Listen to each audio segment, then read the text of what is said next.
Tumsifu Yesu Kristo. Bwana Yesu asifiwe. Asalamu alaikum. Ndugu waombolezaji wenzangu, ni vigumu kupata maneno ya maelezo katika msiba mzito kama huu wa mtu aliyegusa maisha ya wengi kama ilivyoelezwa hapa. Naomba mniruhusu nami niungane na wengine kuwashukuru watu wote ambao kwa namna moja au nyingine wameshiriki katika kushughulikia msiba na kumstiri ndugu yetu huyo. Shukrani za dhati kwa viongozi wetu wa dini kwa maombi na misa tangu kutokea kwa msiba huu hadi hapa tunapomuaga. Ndugu zangu, katika maisha ninayoyafahamu ya marehemu Jenista Mhagama, sitosita kusema alikuwa kiongozi jasiri na mlezi wa wengi ndani ya bunge na ndani ya serikali, aliyejitoa kwa dhati kuwatumikia wananchi wa jimboni kwake, lakini pia na taifa kwa ujumla. Katika maisha yake ya utumishi, alisimama imara kutetea haki, maendeleo na usawi wa watu aliowaongoza. Alikuwa nguzo ya matumaini kwa wanawake na vijana, na mfano wa uongozi uliotawaliwa na nidhamu, uadilifu na hofu ya Mungu. Nashukuru Mungu leo ndani ya kanisa hili nimepata kuyajua vizuri sana maisha yake ya kiroho, ya kidini. Nashukuru sana.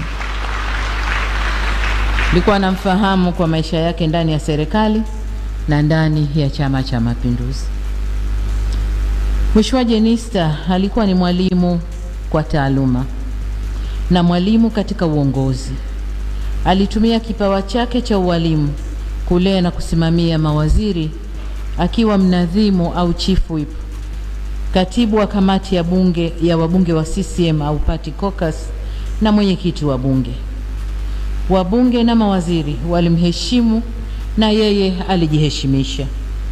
Katika nafasi zake hizo ametoa mchango mkubwa sana katika chama, bunge na baraza la mawaziri.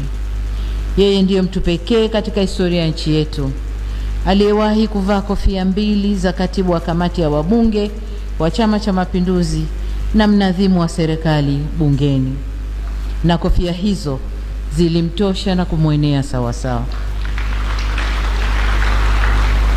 Marehemu Mheshimiwa Jenista Mhagama alikuwa mtu asiye na mzaha, lakini mcheshi. Alikuwa mtii kwa mamlaka zake, chama chake na wananchi wake. Zaidi, alikuwa mnyenyekevu kwa Mungu wake. Kwa sura tuliyomuona, nimesoma zaidi leo hapa, mambo yaliyomfanya akapendwa na kuheshimiwa na watu walio chini yake na viongozi wenziwe.